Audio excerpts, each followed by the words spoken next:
Bonjour Monsieur Dominique Serrotti. Bonjour. Les nouvelles technologies vont-elles donner aux nouvelles générations un monopole de compétences?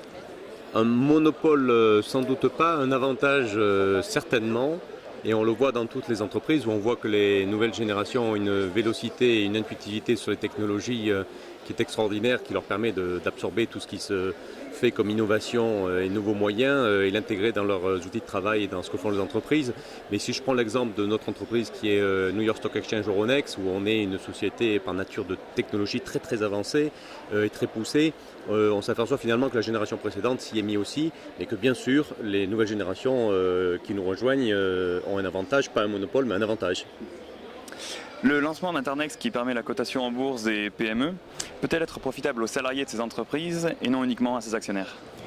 Ah ben bien sûr, parce que ce que font toutes les entreprises dans des modèles qui sont beaucoup plus sociaux et plus équilibrés que ce que les modèles des années 80 faisaient, c'est que le développement d'une entreprise, alors là il s'agit pour nous d'aider les PME à accéder au marché boursier, ce qui est un sujet central, parce que les PME ont vraiment besoin qu'on les aide sur cet aspect-là.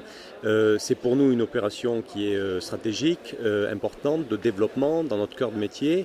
Donc certes, les clients en tirent bénéfice, nos actionnaires également, l'entreprise, mais par là même les salariés. Il y a une redistribution par différents mécanismes de la richesse créée et on y tient énormément. C'est fondamental pour que les employés continuent à adhérer à la stratégie, non seulement y adhérer, mais nous aident à la bâtir. Vous venez de participer à un débat nommé Quel futur pour le capitalisme? L'avenir de notre économie doit-elle passer par une amélioration du contrôle des spéculations boursières? Oui, alors si vous rentrez dans la technicité de ce qu'on appelle la spéculation, c'est un mot qui a une connotation très négative, mais qui en fait est un mécanisme qui reste nécessaire sur les marchés financiers pour faire ce qu'on appelle un price discovery, donc une découverte de prix qui est absolument nécessaire et fondamentale pour qu'à la fois les vendeurs et les acheteurs savent de quoi ils parlent et que ce soit fait dans la protection de tous. Alors, je ne rentre pas dans le détail parce que cette spéculation, à une certaine dose, est un peu nécessaire. Par exemple, vous ne pouvez pas empêcher quelqu'un de dire « je pense que telle action vaudra moins dans 2 ans parce que voilà mon jugement, ça participe à la formation du prix et il ne faut pas essayer d'empêcher ça. » En revanche, la spéculation effrénée qui inverse les priorités et qui n'utilise les marchés financiers que pour faire du profit à l'avantage d'un oligopole ou de quelques intervenants au détriment du financement de l'économie réelle, ça oui, il faut l'encadrer, la juguler pour encore une fois mettre les marchés financiers et les bourses au service de l'économie réelle.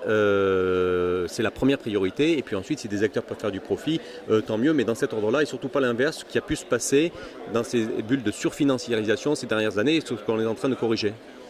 Monsieur Serrotti, merci beaucoup. Je vous remercie.